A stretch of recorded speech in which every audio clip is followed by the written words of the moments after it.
Hi everyone, I hope you're well. In today's video, I'm going to be taking you behind the scenes on how I created this off-camera flash portrait at a recent wedding of mine. Plus, I'm going to be updating you on the progress of Flashmasters because we have some very exciting announcements to make and we are so close now to our launch date. So exciting.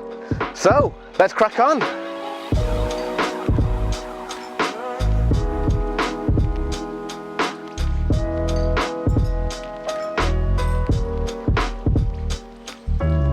Before we get into talk about how I created this image, I first of all just want to update you on Flashmasters because Helen and I have been so busy preparing for the launch in September 22 and we are now so close. If you missed my announcement video, I will link to it up here. Now please watch that because in that video I talk about why we created Flashmasters and what Flashmasters is.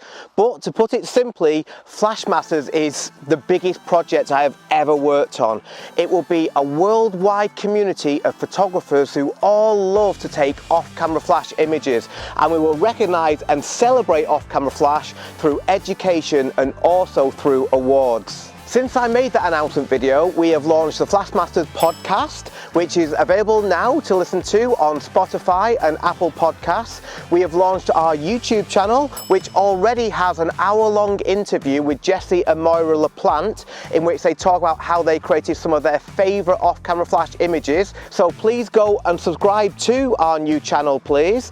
And we have also announced on our Instagram 4 more Flashmasters ambassadors.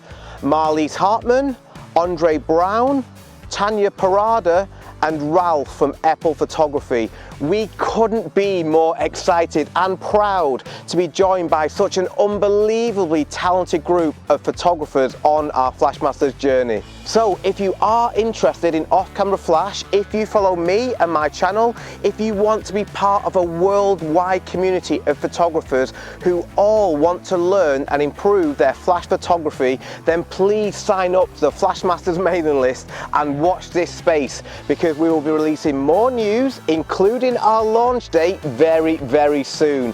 All the Flashmasters links are in the description of this video, so please join the community and let's see where the Flashmasters journey takes us all.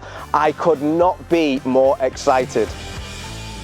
But now let's talk about how I created this photograph. I took this image at Eliza and Harry's wedding a few weeks ago. This was an amazing wedding day full of laughter and emotion, and it was a pleasure to be a part of it. So massive congratulations to you both again, Eliza and Harry, and thank you so much for asking me to be your wedding photographer. I loved it.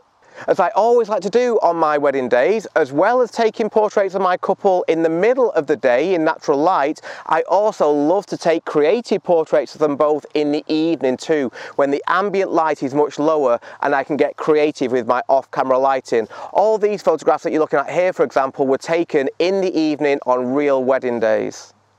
As you can see in this behind the scenes video, the setup for this shot was very simple. I used one Godox AD200 in the MagBox Pro 42 Octa, and the foreground bokeh was created by shooting down a line of fairy lights which were running alongside an outside wall.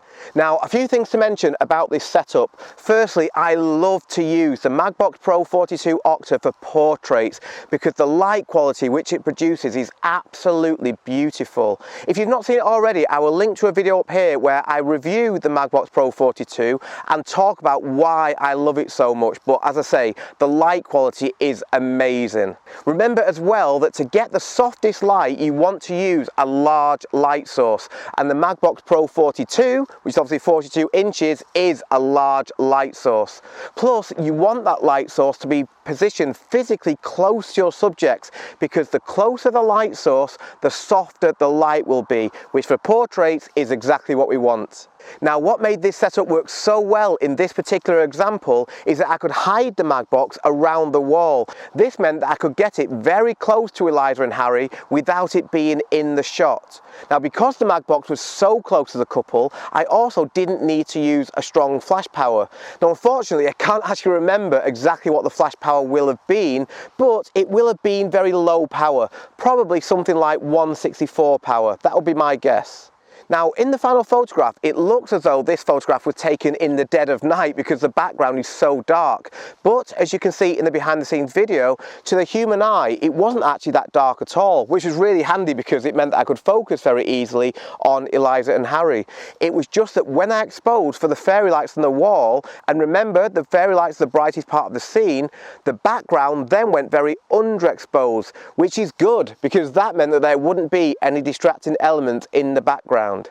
I took this shot on my Sony A9 with the Sony 85mm 1.8 lens and shot wide open to make the fairy lights in the foreground turn into a really nice bokeh. You can see here exactly where I positioned my camera to get the foreground bokeh, and here is where I asked Eliza and Harry to stand. Also, here is the raw file for this shot, and as you can see from that file, I didn't need to do much processing to this image as it was relatively close to how I wanted the end result to look straight out of camera. I just cleaned up these little marks in the bokeh to make the image look cleaner. The other thing to mention with a shot like this is that I set up the MagBox and I took some test shots without my couple being there, because what I don't want to do on a wedding day is take my couples away from their guests for too long. Ideally, I just want to have them for a couple of minutes. Now on this wedding, I had my friend Craig Addison helping me. Thank you very much, Craig. So I took some test shots of him before bringing out the bride and groom. If I were working on my own, I would have asked a guest if I could take some test photos of them instead of using the bride and groom. And again, here is the final image. As always, if you have any questions about anything which I talked about in this video, please do let me know in the comments and I will do my best to answer everyone. Thank you very much for watching, and just to remind you again, if you haven't done so already, please sign up to the Flashmasters mailing list and follow us on all our social medias, because Flashmasters is going to be such an amazing community and I would love it if you joined us on that journey. So thank you very much again for watching, and I will see you next time.